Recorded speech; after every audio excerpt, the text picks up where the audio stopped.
사무엘하 1장 17절부터 27절까지 말씀입니다.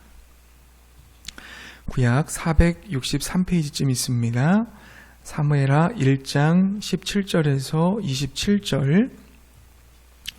27절까지 말씀 우리 함께 한 목소리로 읽겠습니다. 다윗이 이 슬픈 노래로 사울과 그의 아들 요나단을 조상하고 명령하여 그것을 유다 족속에게 가르치라 하였으니 곧 활의 노래라. 야살의 책에 기록되었으되 이스라엘아 내 영광이 산 위에서 죽임을 당하였도다. 오라 두 용사가 엎드려졌도다. 이 일을 가드에서 알리지 말며 아스글론 거리에도 전파하지 말지어다. 블레셋 사람들의 딸들이 즐거워할까? 할례 받지 못한 자의 딸들이 개가를 부를까? 염려로다. 길보아 산들아 너희 위에 이슬과 비가 내리지 아니하며 재물 낼 밭도 없을지어다. 거기서 두 용사의 방패가 버림바 됨이니라. 곧 사울의 방패가 기름 부음을 받지 아니함 같이 됨이로다. 죽은 자의 피에서 용사의 기름에서 요나단의 활이 비로 물러가지 아니하였으며 사울의 칼이 헛되이 돌아오지 아니하였도다. 사울과 요나단이 생전에 사랑스럽고 아름다운 자이러니 죽을 때에도 서로 떠나지 아니하였도다. 그들은 독수리보다 빠르고 사자보다 강하였도다. 이스라엘 딸들아 사울을 슬퍼하여 울지어다. 그가 붉은 옷으로 너희에게 화려하게 입혔고 금 놀이개를 너희 옷에 채웠도다. 오라 두 용사가 전쟁 중에 엎드려졌도다. 요나단이 내 산 위에서 죽임을 당하였도다. 내 형 요나단이여 내가 그대를 애통함은 그대는 내게 심히 아름다움이라. 그대가 나를 사랑함이 기이하여 여인의 사랑보다 더하였도다. 오라 두 용사가 엎드려졌으며 싸우는 무기가 망하였도다 하였더라. 아멘. 오늘 말씀은 다윗의 조가입니다. 다윗의 애가라고도 할 수 있는데요. 이 제목으로 함께 말씀 나누도록 하겠습니다. 지난 2002년도에 우리나라가 일본과 공동으로 개최했었던 한일 월드컵 여러분 기억을 하시죠? 그때 우리나라가 4강까지 올라가게 됐습니다. 그것은 우리에게 큰 축복이었고 또 기쁨이었습니다. 그때 우리나라 사람들은 모두 한마음으로 자축했습니다.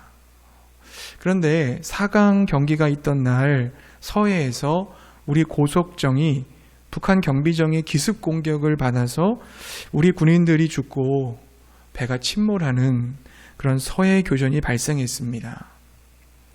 월드컵 4강 신화를 이룬 기쁨에 도취되어 있었던 우리들은 북한의 도발에 의해서 죽어간 그 국군 장병들로 인해서 깊은 슬픔에 빠졌습니다. 우리나라가 아직 전쟁 중에 있으며 또 축구에만 정신을 팔 수 없는 상황임을 깨닫게 해주는 일이었습니다. 다윗도 이와 비슷한 경험을 했습니다. 다윗이 머물던 그 시글락에 아말렉 족속이 쳐들어왔습니다. 그들은 부녀자들과 재산과 재물을 다 빼앗아 갔습니다. 다윗은 그들을 추격했고 붙들려간 가족들을 도로 다 찾고 많은 전리품을 차지했습니다. 다윗은 너무 기쁘고 좋았습니다. 그러나 그 이후에 다윗은 엄청난 슬픈 소식을 듣고 충격에 빠지게 됩니다. 그것은 바로 이스라엘이 블레셋과의 전쟁에서 참패를 거두었고 그 전쟁에서 사울 왕과 사울의 세 자녀 그리고 요나단이 죽었다는 소식을 들은 것입니다.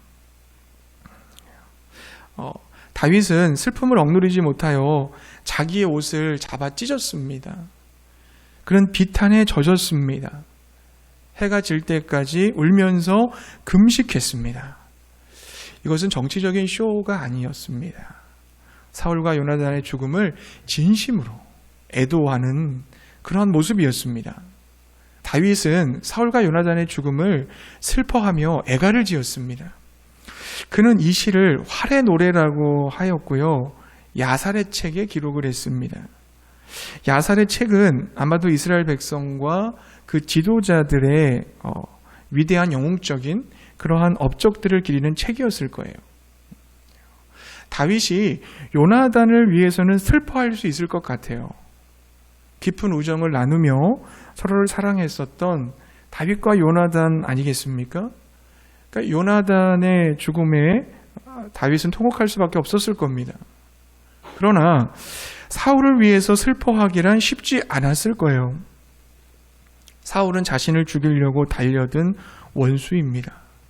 사울 때문에 광야로 도피했고 블레셋에 망명했고 자신이 가진 것을 다 잃어버렸습니다. 그럼에도 불구하고 다윗은 사울의 죽음을 진지하게 추모했습니다. 자, 오늘 본문에 보면 사울과 요나단의 이름이 이 다윗의 애가 속에서 대등한 위치를 차지하고 있음을 알 수 있습니다. 다윗은 두 사람의 죽음을 똑같이 애도하고 똑같이 귀하게, 고귀하게 높이고 있는 것입니다. 자, 어떻게 그럴 수 있었을까요? 어떻게 다윗은 사울의 그 죽음을 요나단만큼이나 아파하며 안타까워할 수 있었던 것일까요?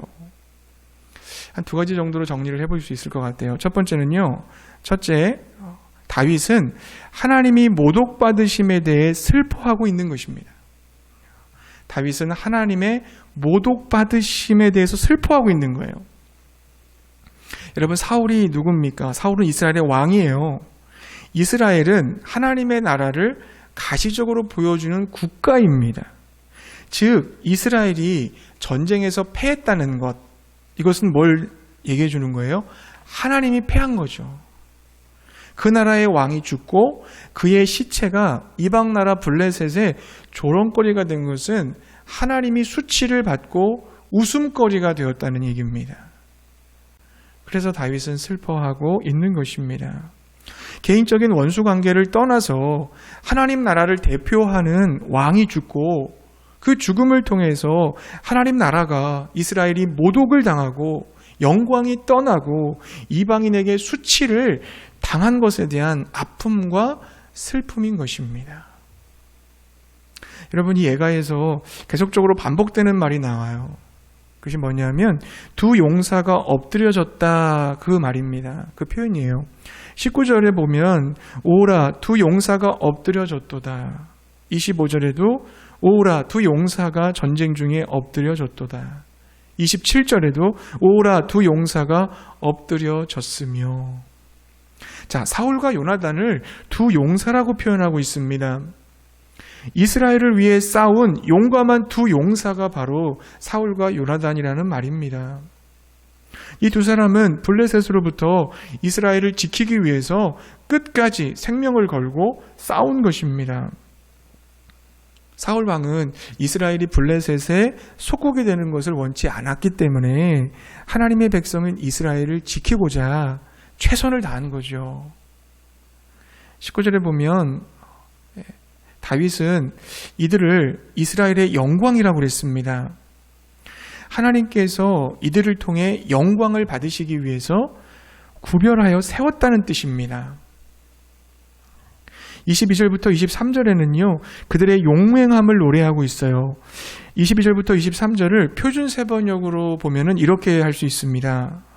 원수들을 치고 적들을 무찌를 때에 요나단의 활이 빗나간 일이 없고 사울의 칼이 허공을 친 적이 없다. 사울과 요나단은 살아있을 때에도 그렇게 서로 사랑하며 다정하더니 죽을 때에도 서로 떨어지지 않았구나. 독수리보다도 더 재빠르고 사자보다도 더 힘이 세구나. 비록 말년에 가서 형편없는 지휘관으로 타락해버렸지만 사울이 처음에는 여러분 어떤 자였습니까? 길르앗 야베스를 구원했던 용사였어요. 그는 누구보다도 용맹했고 이스라엘을 하나로 모을 수 있는 리더십을 가지고 있었던 사람이었습니다. 비록 길보아 산에서 아버지와 함께 엎드려졌지만 요나단이라는 사람이 누굽니까? 여러분 사무엘상 보시면은 혈혈단신으로 혼자 블레셋 진영에 들어가가지고 그 블레셋 진영을 혼미케 하는 그런 아주 기습적인 공격을 했었던 용맹스러운 명장이었어요. 뿐만 아니라 여러분 24절에 보게 되면요, 사울이 나라를 지켜주었기 때문에 여자들이 붉은 옷을 입었고 금 놀이개를 차지 않았느냐, 이렇게 얘기하면서 사울의 통치로 인하여 물론 우리가 고통받는 것도 있었지만 좋은 점도 있었다는 것을 노래하고 있습니다. 이와 같이 하나님의 영광을 드러낼 자로 세움받은 용사, 이 두 명의 용사가 블레셋과의 전쟁에서 참패를 당하고 말았습니다. 그리고 죽고 말았어요. 그래서 다윗은 뭐라고 노래하고 있습니까? 여러분 20절 말씀을 한번 가보겠습니다. 20절을 우리 함께 읽어볼게요. 자, 20절 말씀 함께 읽겠습니다. 이 일을 가드에도 알리지 말며 아스글론 거리에도 전파하지 말지어다. 블레셋 사람들의 딸들이 즐거워할까? 할례 받지 못한 자의 딸들이 개가를 부를까? 염려로다. 아멘. 가드와 아스글론은 블레셋의 도시거든요. 이 도시들의 사람들에게 사울과 요나단의 죽음을 알리지 말라는 거예요. 이미 근데 다 알고 있어요. 다 소문났죠. 그럼에도 불구하고 다윗은 이 소식을 알리면 안 된다, 이렇게 얘기하고 있는 거예요. 좀 강조하는 거죠. 왜냐하면 블레셋 사람들이 기뻐하며 이방인들이 하나님을 업신여기고 조롱하는 것을 다윗은 참을 수 없었기 때문이었습니다. 다윗은 그의 비통한 마음을 21절에서 사울과 요나단이 죽은 그 장소에 대한 저주로 표현했어요. 여러분 21절 보시면 뭐라고 되어 있습니까? 길보아의 산들아, 너희 위에는 이제부터 이슬이 내리지 아니하고 비도 내리지 아니할 것이다. 밭에서는 재물에 쓸 곡식도 거둘 수 없을 것이다. 길보아 산에서 용사들의 방패가 치욕을 당하고 사울의 방패가 녹슨 채로 버려졌기 때문이다라고 말하고 있어요. 지금 다윗은 하나님의 나라가 무너졌고 모욕을 당하고 있는 것, 이것에 대해서 아파하며 분노해야 된다고 말하고 있는 것입니다. 여러분, 성경은 거룩한 분노를 품었던 사람들을 종종 기록을 하고 있어요. 골리앗이 하나님의 군대를 저주하며 조롱할 때 다윗은 어떻게 했습니까? 사무엘상 17장 26절에 보면 이 할례 받지 않은 블레셋 사람이 누구이기에 살아계신 하나님의 군대를 모독하느냐, 이렇게 말했어요. 다윗 안에는 그러한 거룩한 분노가 일었습니다. 그의 전부인, 그가 정말 선한 목자라고 믿고 따라갔던 그 하나님의 이름이 할례 받지 못한 자에게 함부로 짓밟히자 가만히 있을 수가 없는 거예요. 도저히 용서할 수 없는 골리앗을 하나님의 이름으로 응징하기 위해서 담대히 발걸음을 옮겼던 것입니다. 예수님에게도 거룩한 분노가 있었어요. 주님이 성전에 들어가셨을 때 뭐라고 말씀하셨습니까? 너희가 하나님의 이 성전을 강도의 소굴로 만들었도다 라고 외치셨습니다. 그리고 노끈으로 채찍을 만드셔서 양이나 소를 다 성전에서 내쫓으시고 성전에서 돈 바꾸는 사람들의 돈을 쏟으시며 상을 다 엎으셨습니다. 깜짝 놀랄만한 사건이었죠. 성전에서 상거래를 했기 때문이 아니에요. 왜 그러신 겁니까? 그들은, 종교 지도자들은 불이한 이득을 탐하기 위해서 사람들을 속이고 이웃들을 착취하고 학대했던 것입니다. 여러분, 사도 바울도 마찬가지죠. 거룩한 분노가 느낀 적이 있었어요.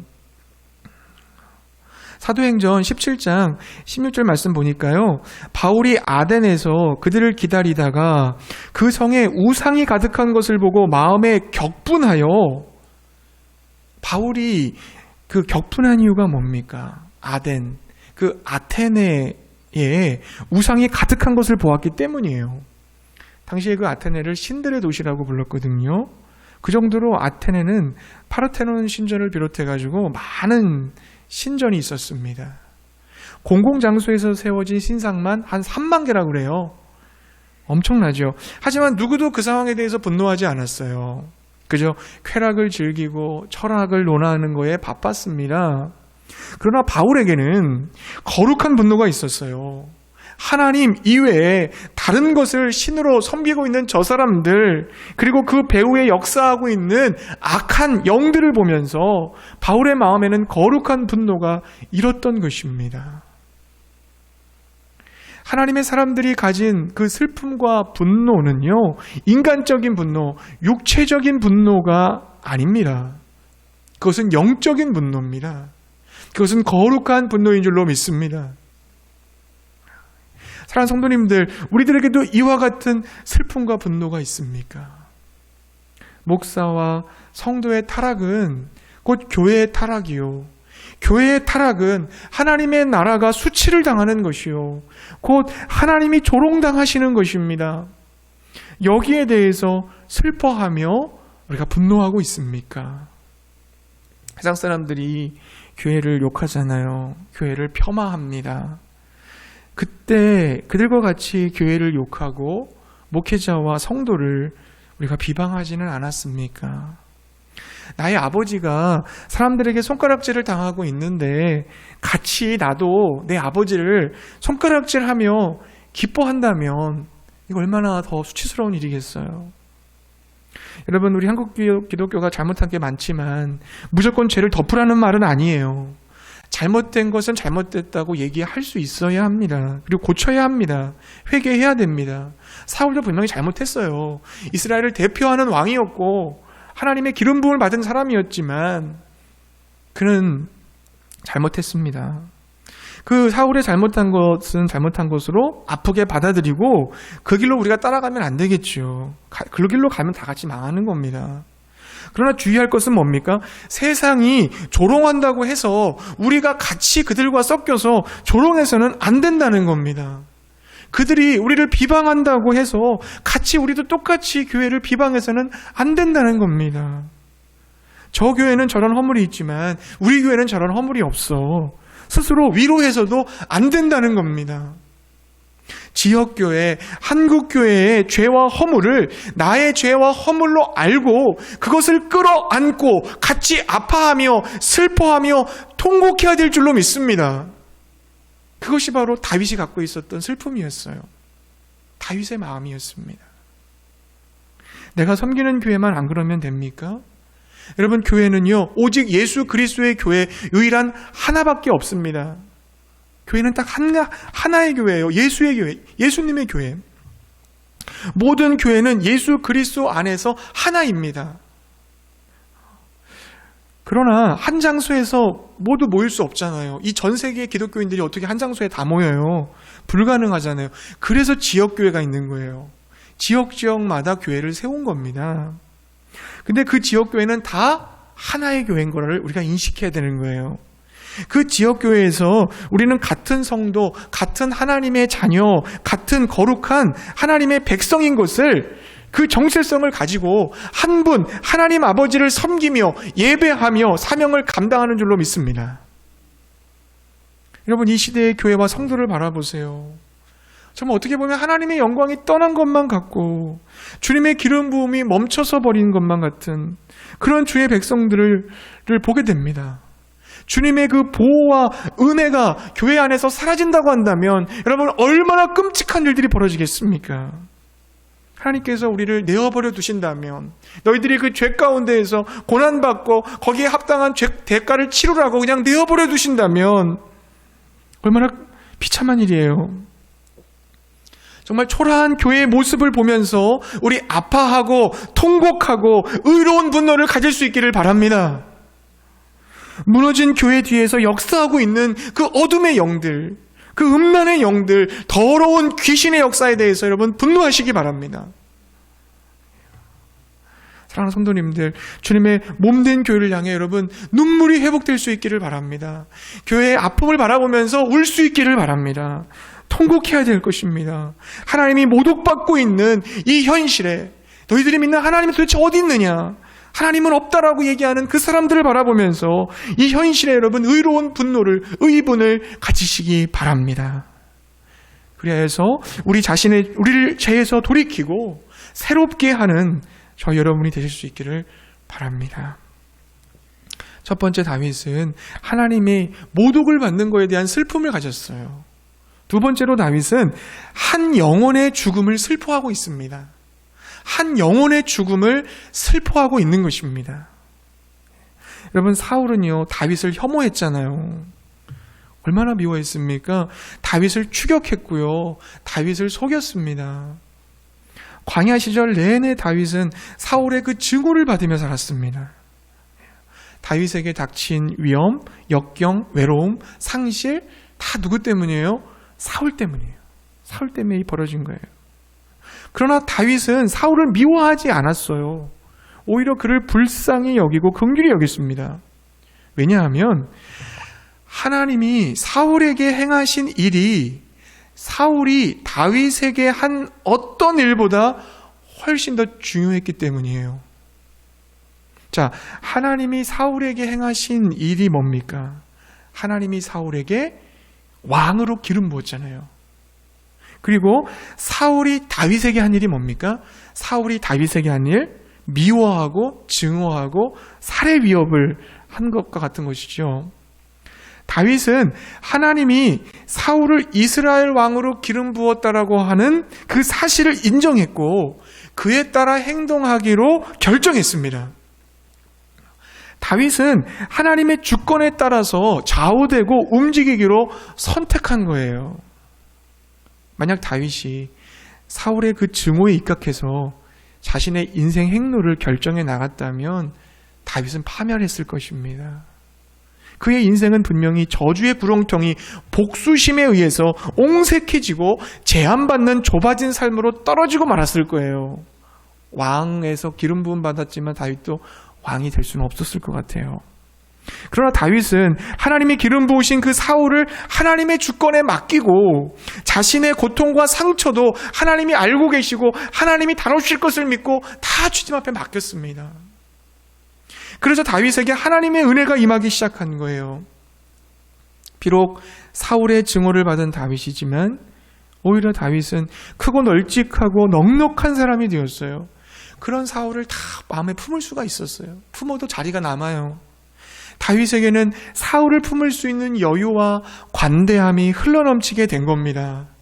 하나님이 그런 은혜를 그에게 부어주신 거죠. 그래서 다윗은 사울을 원수가 아니라 죄로 인하여 고통당하는 불쌍한 한 영혼으로 바라볼 수가 있었던 겁니다. 하나님께서 의도하신 것이 뭘까요? 사울에게 의도하신 것이 하나님과 교제하며 영의 지배를 받는 것이었어요. 하나님이 그의 삶의 주가 되셔서 삶의 모든 영역을 인도하시고 결정하시고 다스리기를 원하셨습니다. 하나님의 성령이 사울을 이끌어 가시기를 그렇게 하나님은 원하셨던 거거든요. 그러나 사울은 어떻습니까? 육신의 소욕에 지배당했잖아요. 뭘 먹을까, 뭘 마실까, 뭘 입을까를 구하고 자신의 나라, 자신의 왕국만을 구하고 하루 종일 생각하고 계획하고 노력하는 모든 것들이 자신의 육신의 소욕을 만족시키는 일뿐이었습니다. 결국 그 육신이라는 것이요, 괴물이 되어서 사울을 집어삼킨 거예요. 사울을 잡아먹고 만 겁니다. 시기와 질투와 그 욕망의 노예가 되어 사울은 파멸당하고 만 것입니다. 자, 이런 사울의 죽음을 다윗은 안타깝게 여긴 겁니다. 하나님의 사람이었음에도 불구하고 하나님과 상관없이 살다가 결국 비참한 죽음으로 생을 마친 그 한 영혼을 다윗은 슬퍼하고 있는 것입니다. 다윗은 슬픔을 슬퍼할 줄 아는 사람이었어요. 시편의 70%는 비탄의 노래입니다. 이 슬픔의 노래는 다윗의 기도하는 삶에서 직접적으로 또 간접적으로 나온 것들이에요. 다윗은 거듭해서 상실과 실망과 죽음에 직면했습니다. 그러나 그 어떤 고난도 회피하거나 부인하거나 경시하지 않았습니다. 그 모든 것과 정면으로 대면했고 그 모든 것을, 그 모든 슬픔과 아픔을 하나님 앞에 기도로 아뢰었습니다. 여러분, 이 시대는 슬픔을 슬퍼하지 않는 시대입니다. TV와 신문, 인터넷은 매일같이 끔찍한 사건에 대해서 굉장히 상세하게 보도하고 있습니다. 범죄와 전쟁, 기근과 홍수, 정치적 부정과 사회적 스캔들 등 더 나쁜 범죄가 있을수록 더 이슈화되고 더 많은 사람에게 주목을 받게 됩니다. 무언가 일이 잘못되었거나 누군가 좋지 않은 일을 저지르면 거기에 대해서 어떻게 해요? 사람들은 이러쿵저러쿵 기사를 쓰고 기자들이 인터뷰를 하고 논설위원들이 논평을 합니다. 그리고 심리학자들은 심리적 분석을 들어가고 법을 고치자는 개혁안이 등장을 하고 대학에서는 연구기금이 조성됩니다. 그러나 그 모든 와중에서 그 일에 대한 비탄의 글은 단 한 줄도 보이지 않습니다.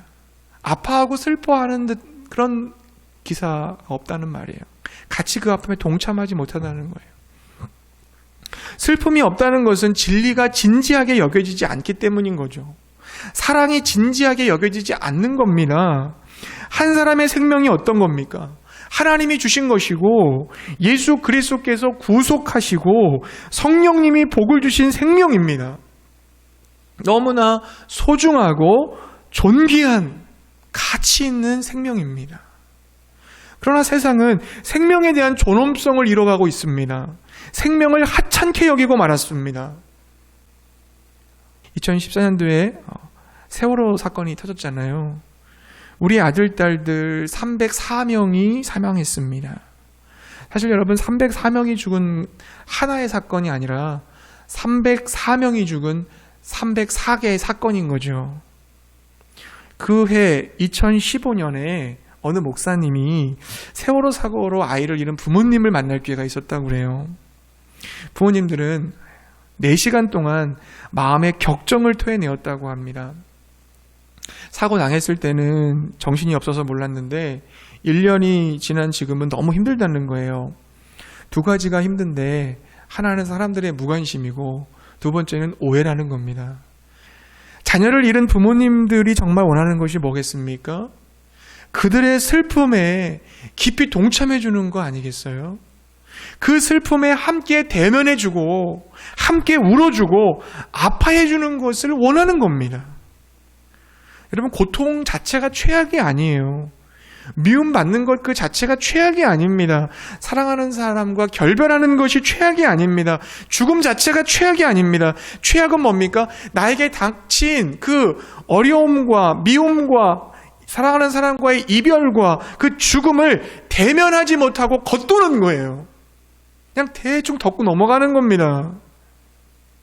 정말 최악은 존귀한 것을 하찮게 여기고 신성한 것을 모독하는 겁니다. 한 생명, 한 영혼의 가치를 귀하게 여기고 그들의 죽음을 같이 아파하며 공감해 줘야 될 줄로 믿습니다. 그래야 거기서 치유가 일어나는 거예요. 거기서 회복이 일어납니다. 그 고통을 피하는 것이 아니라, 부정하는 것이 아니라 그 고통과 마주하는 거예요. 대면하는 거예요. 그렇게 해야 남은 나의 삶을 긍정할 수 있고요. 열정을 가지고 살 수 있으며 보람되고 가치 있는 삶을 살게 된다는 것을 믿으시기 바랍니다. 많은 사람들이 고통을 어떻게 대하냐면요. 그냥 잊어. 그냥 잊든지 아니면 대수롭지 않게 여깁니다. 그럴 수도 있지 뭐. 그러나 여러분, 이것은 비성경적이고 비인간적인 방식이에요. 고통을 부인하고 회피하는 것은 영적인 건강을 파괴시킵니다. 그 결과 어떤 현상이 나냐면 중독과 우울증에 걸릴 수 있어요. 중독과 우울증. 여러분, 사람들이 왜 중독에 빠집니까? 죽음, 고통과 같은 것을 대면하기 싫은 거예요. 그것을 부인하기 위해 빠지는 거예요. 내게 일어나는 그 고통을 느끼지 못하도록 다른 그 비인격적인 것들로 우리를 미리 채우는 겁니다. 마취시키는 거예요. 그래서 그 고통에서 난 대변하고 싶지 않으니까 이 중독되어지는 그걸 통해서 내가 그걸 회피하는 거죠. 마취시켜버리는 거예요. 우울증도 마찬가지입니다, 여러분. 오랜 세월 상실과 죽음, 실패와 실망의 현실을 있는 그대로 대면하지 않고 그걸 축소시킵니다. 계속 축소시켜 온 것이 축적된 결과 우울증에 빠지는 거예요. 우울증에 빠지면 모든 현실에 대해서도 무감각해지고요, 둔감해지는 것입니다. 여러분, 우리는 대면할 수 있어야 돼요. 하나님이 하시는 일이 뭡니까? 너의 고통과 너의 아픔을 우리를 드러내시는 거예요. 너가 뭐가 문제인지, 네가 어디에서 지금 아픔을 갖고 있는지, 너의 상처가 어디에 있는지를 주님은 끄집어내십니다. 그리고 치유를 해주시는 거예요. 끄집어내고 대면했을 때 아프지만 그것을 대해서 잘 다루어졌을 때만이 그 다음에 나의 생을 바라보는 눈이 달라지게 되는 겁니다. 그것이 그냥 나의 고통과 아픔으로 끝나는 게 아니라 나머지 나의 생을 아름답게 디자인해 갈 수 있는 원동력이 되는 거예요. 마중물이 되는 겁니다. 하나님은 그렇게 역사하기를 원하시는 거예요. 그래서 여러분, 우리는 슬플 때 슬퍼할 줄 알아야 돼요. 울 때 울어야 됩니다. 서로의 아픔을 같이 공감해주고 울어줄 수 있어야 될 줄 믿습니다. 그렇지 않으면 어떻게 됩니까? 그때그때의 기분을 좋게 유지하는 것이 가장 중요하다고 믿게 될 것이고, 그러면 내가 누군가에게 거절당할 때마다 그 현실을 부인하려 들어요. 실패할 때마다 그 현실을 회피하려고 합니다. 결국 거절과 실패로 인해 내 삶이 요동하고 다른 사람 때문에 내 삶이 막 움직이는 거예요. 다른 사람의 판단과 결정과 그들의 말과 행동이 내 삶에 심각하게 영향을 줘서 내가 막 내 인생이 휘청휘청하는 겁니다. 우리의 삶이 빈곤해지는 거예요. 고통과 상실, 거절과 실패에 대한 부인과 회피가 쌓여감에 따라서 우리는 점점 우리 이하의 존재, 남을 하찮게 여기는 하찮은 존재, 거짓 미소를 띤 난 괜찮아, 껍데기가 되어 가는 것입니다. 슬픔에 대면해야 진정한 기쁨을 누릴 수 있었던 것을 알았던 다윗은 18절에서 뭐라고 얘기합니까? 자신이 지은 노래를 유다 족속에게 가르치라고 명령했어요. 슬픔은요, 개인을 넘어 사회적이고 정치적인 문제라는 겁니다.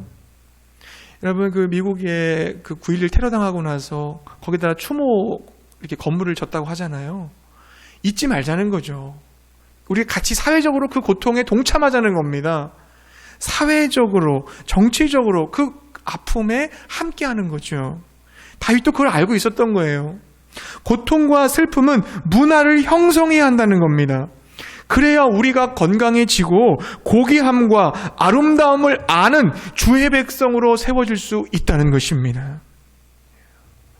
그러므로 사랑하는 성도님들, 우리 교회 안에서 정말 한 사람 한 사람의 아픔과 고통, 그 눈물을 알아주시기 바랍니다. 그냥 우리는 우리 공동체야 이렇게 생각하지 마시고 한 사람 한 사람이 당하고 있는 그 아픔과 고통을 같이 공감해 줄 수 있어야 돼요. 부정하고 회피해 주지 말고 그 슬픔에 함께 용기 있게 직면해 주시기 바랍니다. 그리고 공감해 주고 울어 주실 수 있기를 바랍니다. 애통하는 자는 복이 있나니 저들이 위로를 받을 것이요. 우리 주님께서 우리의 상한 마음을 다 이해해 주시잖아요. 다 받아주시고 다 우리를 긍휼히 여겨주시잖아요. 그래서 우리가 회복되었던 것처럼 우리도 상한 사람들의 마음과 아픔을 이해하고 받아줘야 될 거예요. 주님의 말씀처럼 한 영혼에 대한 애통이 회복되어서 위로와 치유를 경험하는 우리 공동체가 될 수 있기를 바랍니다. 이제 말씀 정리할게요. 오늘 다윗은 사울의 죽음에 대하여 두 가지 슬픔이 있었습니다. 하나는 하나님이 모독받으시는 것에 대한 슬픔이었고, 또 하나는 한 영혼의 죽음에 대한 슬픔이었습니다. 삶을 우리가 온전히 누리기 위해서는요, 죽음과 대면해봐야 돼요. 그래야 삶이 얼마나 가치 있고 소중하다는 것을 깨닫게 되는 거예요. 열정적으로 살기 위해서는요, 깊은 슬픔에도 젖어들어 봐야 됩니다. 그래야지만 열정적으로 삶을 살아갈 수 있는 동력이 생기기 시작하는 거예요. 하나님이 모독받고 있는 이 현실을 슬퍼하며 의로운 분노를 품으십시다. 정말 한 영혼이 주님을 떠나 끔찍한 삶을 살고 있고 죽음에 이르고 있는 그 현실을 슬퍼하십시다. 우리의 슬픔의 깊이가 더해갈수록 삶은 더욱더 소중하며 가치 있고 아름다워질 것입니다. 이 땅에 하나님 나라를 그렇게 세워가고 한 영혼을 살리는 귀한 일들을 위해서 함께 달려갈 수 있는 우리 모두가 될 수 있기를 주의 이름으로 축복합니다.